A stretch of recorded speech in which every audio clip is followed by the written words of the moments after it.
There's Mr. Mandela, Mr. Nelson Mandela, a free man. I received a call which really changed my life from Madiba, and he wanted help with a young child who had a facial deformity. The work of the Smile Foundation continues to restore hope to many.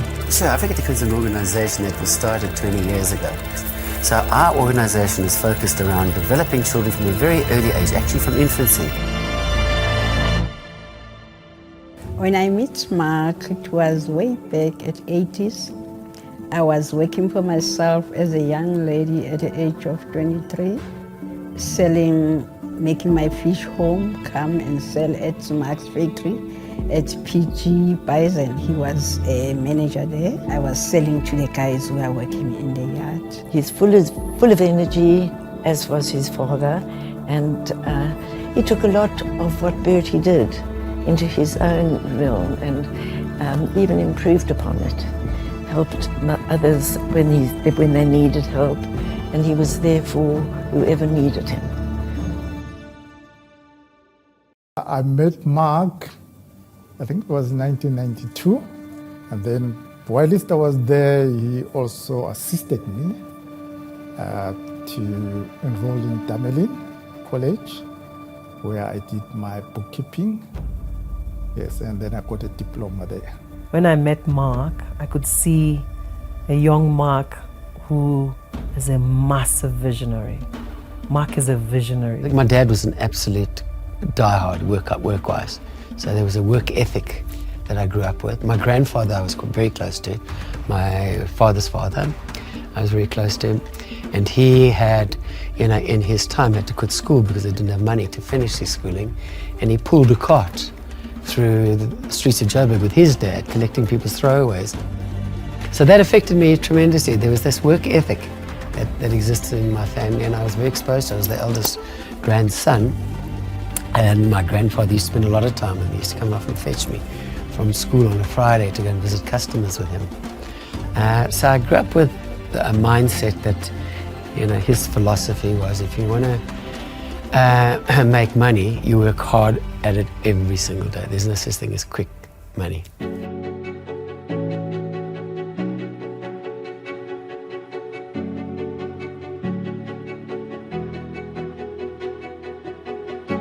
I'd returned from living abroad where I'd done my MBA and worked in consultancy, and I was taking up office at the PG offices in Jeppystown. My dad was away at the time, and a call was put through to me from the switchboard to say the state president would like to speak to you. And I was absolutely convinced. It was a mate of mine. We used to play practical jokes on one another. And I was told that it was the state president who wanted to speak to me. And he'd made a commitment to a young girl to get her face operated on. She suffered a facial paralysis condition. And it required very specialized surgery. And when the phone went silent, I kind of realized it was genuinely the state president.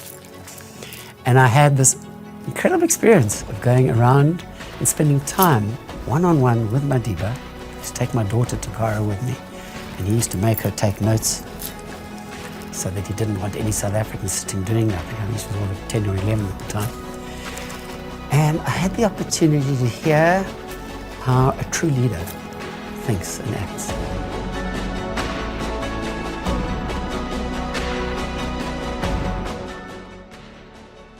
Parents who had to go overseas for the operation in Canada. And then my mom wrote a letter to Nelson Mandela to ask funds. He managed to find two surgeons in Canada and in USA who did this type of surgery, and the whole thing came together. I had a problem with some money to pay for my kids' school fees.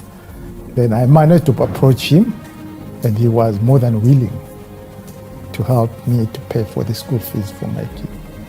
So my story, they look after me. They mentor my sons, they're growing up now. They're trying to open their business. He mentored them.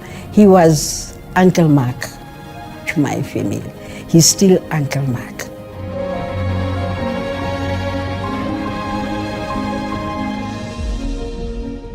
So Bertie was now reaching an age where there had to be succession planning. We're involved with discussions with Marc where we said, Marc, you're going to come on board and we're going to give you full reins. You know, we'll obviously step you in slowly as an interim CEO, but then you'll take over and you'll be running this organization.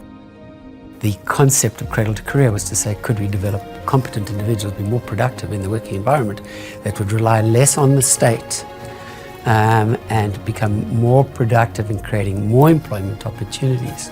So the belief was that productive individuals add to the economy in ways that enhance productivity, which create more job opportunities, which effectively would build growth into the economy. If you look at from the time that Marc started leading it and what he has achieved, we have reached a point where Africa Tikkun has been the #1 organization in SA.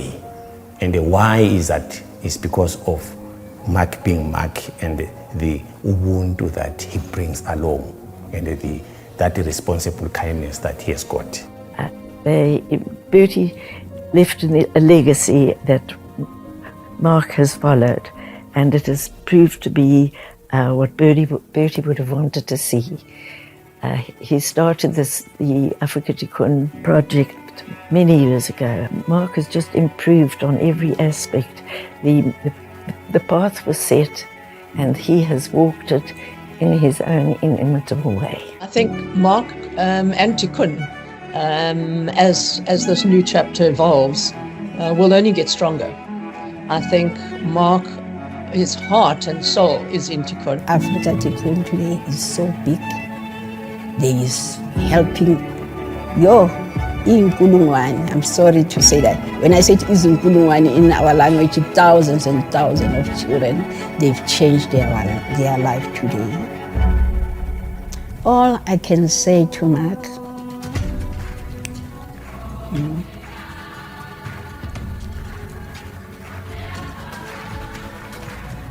I don't have the words to thank you for what you do for the nation. The newborn had a cleft lip, and I welcomed all his family members, and she came and handed her baby over to me.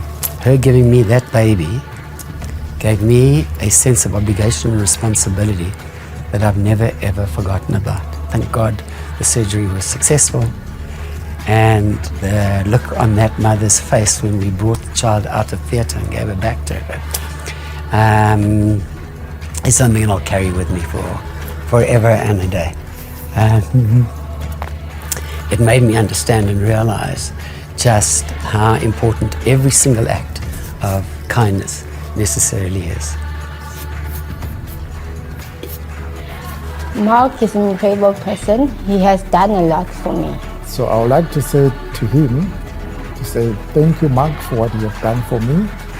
Since the first day I met you, I've achieved what I have achieved so far because of you. And I believe we can have thousands of Marc Lapners. I think the world will be a better place to be. Marc, you are a man of passion. The word that describes Marc for me is effervescent. He's kind, generous, life changer, remarkable.